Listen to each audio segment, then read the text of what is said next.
हाफिज मिल्लत का पैगाम यह है कि सर छुपाने को छत रहे ना रहे, पहनने को पूरे कपड़े तुम्हारे पास रहे ना रहे, खाने को खाना रहे ना रहे, मगर तुम्हारे बच्चों के हाथों में कलम रहना चाहिए। वाह वाह वाह वाह, तुम्हारे हाथ में एजुकेशन की पावर रहना चाहिए।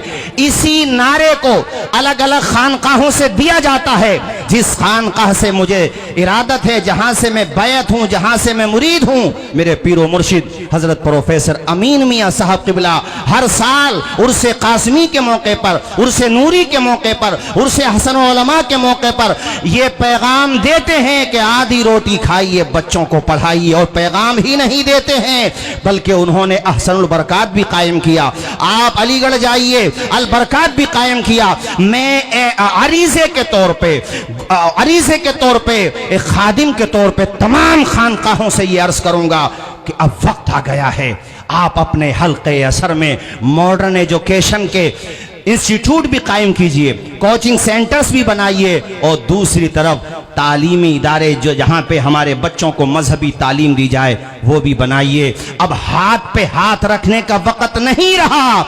अब ऐसा वक्त आ गया कि लोगों ने हमारी मस्जिदों की खुदाई शुरू कर दी है। बात सिर्फ संभल की जामा मस्जिद या सुल्तानुल हिंद अताए रसूल हजरत ख्वाजा गरीब नवाज के आस्थाने या हजरत बदायूं शरीफ की जामा मस्जिद की नहीं है। 200 से ज्यादा मसाजिद उनकी लिस्ट में हैं। अब वक्त आ गया है कि हम अपने बच्चों को लॉयर बनाएं, उनको IAS IPS बनाएं, उनको बेहतरीन एजुकेशन दें। अरे उलमा और आइम्मा इंतजामिया जो काम कर रहे हैं ये बहुत बड़ा काम है। बाकी जो पॉलिटिकल लीडर्स हैं, सरमायादार हैं, उनका एक हल्का असर है, वो भी तो अपने हल्के असर में तालीम का काम करें। 1-1 करोड़ 2-2 करोड़ रुपए के लोग टिकट खरीद लेते हैं ताकि इलेक्शन में खड़े हो जाएं। क्या ये सरमाया तुम बच्चों की एजुकेशन के लिए नहीं लगा सकते? अभी मैं पढ़ रहा था मुरादाबाद का एक लड़का, उसका नाम है नईम अहमद, जटपुरे का रहने वाला, वो IAS बना। 13 IAS बने थे जिस साल उसका सिलेक्शन हुआ था। उन 13 में एक वो भी था। वो कहता है कि अगर एक वेलफेयर सोसाइटी मुझे गोद न लेती तो मेरा ये ख्वाब शर्मिंदे ताबीर न होता। मैं तो इतना गरीब था कि खाने को 2 वक्त की रोटी तक न थी। बस एक ख्वाब था कि नाम करके जाऊंगा, जब दुनिया में आया है तो कौम के लिए कुछ काम करके जाऊंगा। लेकिन खिदमत खल्क के हवाले से एक वेलफेयर सोसाइटी थी, वो काम करती थी, उसने मेरा खर्चा उठाया एजुकेशन का। ए अमीरों, अपने पैसे सिर्फ शादियों में उठाते हो? अभी रिसेंटली एक वीडियो मेरे व्हाट्सएप पे आया, मेरे तन बदन में आग लग गई कि हमारे कितने बच्चों को बेगुनाह जेलों में ठूंसा जा रहा है, कितने बच्चे जामे शहादत नोश कर गए।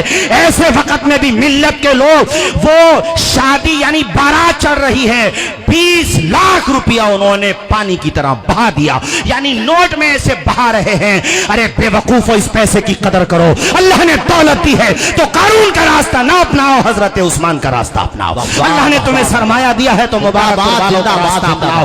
तुम्हें हो क्या गया है? तुम्हें यही पता नहीं है कि जमाने की रफ्तार, कितनी माओं की गोद उजड़ गई, कितनी बीवी, कितनी बेटियां हमारी बेवा हो गई, कितने बच्चे यतीम हो गए। तुम अब भी शादी ब्याह में ये खुराफात कर रहे हो। शर्म आना चाहिए अमीरों। अल्लाह ने तुम्हें सरमाया दिया है। किसी बच्चे का जहन बहुत अच्छा है, वो पढ़ने में इंटेलिजेंट है, बस उसको गोद ले लो, उसके तालीम का खर्च उठा लो। अगर वो आलिम बनना चाहता है तो आलिम बनाओ, मुफस्सिर बनना चाहता है मुफस्सिर बनाओ। और अगर वो मॉडर्न एजुकेशन में दिलचस्पी रखता है, दीन की जरूरी तालीम दिलाने के बाद, पाकी नापाकी फर्ज वाजिबात यानी बुनियादी तालीम दिलाने के बाद, वो जिस फील्ड में जाना चाहता है उस फील्ड में उसको लगा दो और उस बच्चे की उंगली थाम लो। कहो बेटा, सरमाया हमारा काम करेगा, दिल दिमाग तुम्हारा काम। वाह वाह वाह वाह वाह, जिंदाबाद जिंदाबाद, बहुत अच्छा पैगाम है, सुभान अल्लाह सुभान। और एक बात और सुनो, मुबारकपुर आसपास से आए हुए, बलरामपुर से भी काफी लोग आए, और बलरामपुर अल्हम्दुलिल्लाह मेरा काफी आना जाना होता है।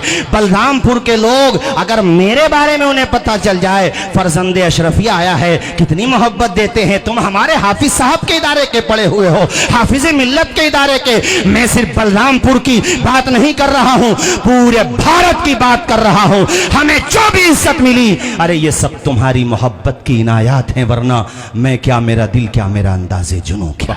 ये जो भी मोहब्बत है ये दरअसल सदका है हुजूर हाफिज मिल्लत के दर का। ओ भाइयों, अमीरों का संगम इल्म के साथ बने। और याद रखो, एक मुफक्किर ने कहा था, तुम्हारा दिमाग पैराशूट की तरह है, अगर उसे इस्तेमाल नहीं करोगे तो वो खुलेगा नहीं, अगर उसे इस्तेमाल करोगे तो बहुत तरक्की कर जाओगे।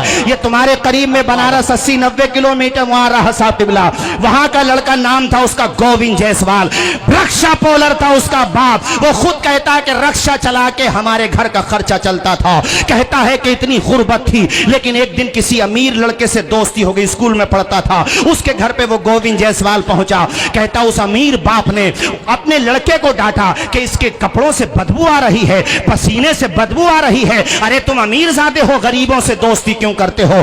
गोविंद जायसवाल अपनी हिस्ट्री में बताते हैं कि उसके ये जुमले चुप गए और मैंने अपने घर पे आके कहा अपने पिताजी से जो रक्षा चलाने वाले थे, पिताजी ये बताओ सबसे ऊंची पोस्ट कौन सी होती है, सबसे ऊंचा ओहदा कौन सा होता है। मैं खुद की भी डिग्निटी हासिल करूंगा, खुद को भी रिस्पेक्ट दिलाऊंगा और समाज में अपने माता पिता को भी रिस्पेक्ट दिलाऊंगा। और रिस्पेक्ट दिलाने का वाहिद रास्ता है एजुकेशन का रास्ता, तालीम का रास्ता। तो पिताजी चूंकि बेचारे वो बेपढ़े लिखे आदमी थे, उन्होंने कहा बेटा सबसे ऊंची पोस्ट होती है लेखपाल की। कहते मैंने लेखपाल बनने को ख्वाब देखा, आगे बढ़ता रहा, किसी ने मुझे बताया नहीं लेखपाल नहीं, सबसे ऊंची पोस्ट होती है कोतवाल की। कोतवाल बनने का ख्वाब देखा, आगे बढ़ता रहा, फिर मुझे किसी ने समझाया अगर तुम्हें संघर्ष करना ही है और कुछ बनना ही है गोविंद, तो इतनी मेहनत करो कि इंडिया में 3 पोस्ट ऐसी होती हैं, 2 के जरिए सियासत चाहिए, 1 के जरिए इल्म चाहिए, या तो पीएम हो या सीएम हो या फिर बाई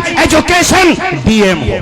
बनना है तो डीएम बनो, मेहनत करो। कहते मैंने मेहनत की, उधर मेरे पापा के पांव में सेप्टिक हो गया था, उनसे चला नहीं जाता था। वो लोगों इससे मोटिवेट होके जाना, एक जज्बा लेके जाना कि हम हाफिज मिल्लत के उर्स में गए थे और ये विजन लेके आए हैं कि सर छुपाने को छत रहे ना रहे, पहनने को जूता रहे ना रहे, मगर हाथों में कलम रहना चाहिए, एजुकेशन की पावर रहना चाहिए। जिस इंसान ने मेहनत की, संघर्ष किया, जानते हो गोविंद जायसवाल कहता है 2 वक्त का खाना नहीं खाता था, 1 वक्त का खाना 2 वक्त में खाता, आधे कप चाय पीता था, ट्यूशन पढ़ा के अपनी फीस का खर्चा निकालता था।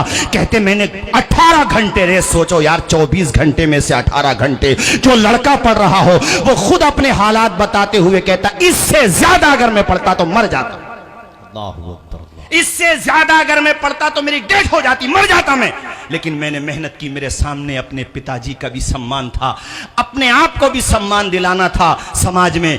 कहते हैं जब मैंने मेहनत की और मैंने सारे पेपर्स निकाल लिए, एग्जाम में नंबर आया इंटरव्यू का, कहते हैं मैंने तो कई साल से कपड़े नहीं खरीदे थे।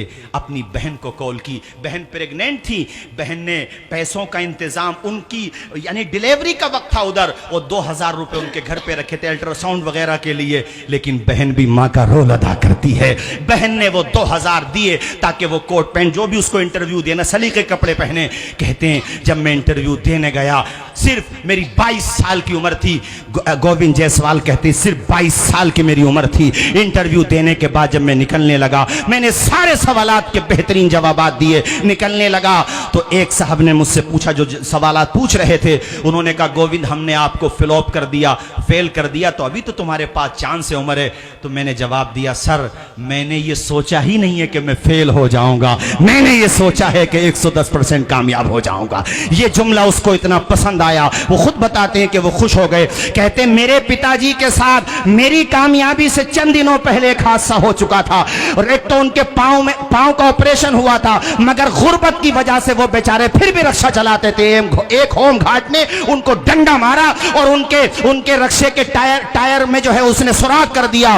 तो किसी वकील ने, हमारे गांव का वो वकील था, उस वकील ने कहा होम गार्ड जी जानते नहीं हो इनका बेटा यूपीएससी एग्जाम निकाल चुका है। कहते जब मैं सक्सेस हुआ तो मुझे यकीन नहीं आया, इतनी खुशी हुई, सबसे पहला अगर मैंने किसी को फोन किया तो मेरे पिताजी थे। कहते मेरे पिताजी को यह पता चला कि मेरा बेटा डीएम बनेगा तो रिप्लाई नहीं आया, कोई जवाब नहीं आया। कई मिनट के बाद रोते हुए पिताजी ने कहा बेटे आज मुझे गर्व हो रहा है कि देने वाले ने मुझे तेरा जैसा बेटा दिया है। रोते हुए खुद कहते हैं कि मेरे पिताजी के घर पे बहुत अच्छा पहुंच गया, माफी मांगने लगा तो मेरे पिता ने उसको माफ कर दिया और कहा कोई बात नहीं है। मगर जाते जाते उस पिता ने जो कहा था उससे हमें आपको भी सीख मिलती है। उसने कहा था होम गार्ड साहब किसी के कपड़े देखकर, किसी का रंग देख के, किसी की जात बिरादरी देख के, किसी के घर की कच्ची छत देख के किसी के टैलेंट का फैसला न करना। वक्त बदलते हुए देर नहीं लगती है। होमगार्ड साहब, वक्त बदलता है, अगरचे वक्त बदलने में वक्त लगता है। जिंदाबाद जिंदाबाद मगर जिंदाबाद वक्त सुभान अल्लाह सुभान बदलता है, संघर्ष की राह जो चलता है, हालात वही बदलता है।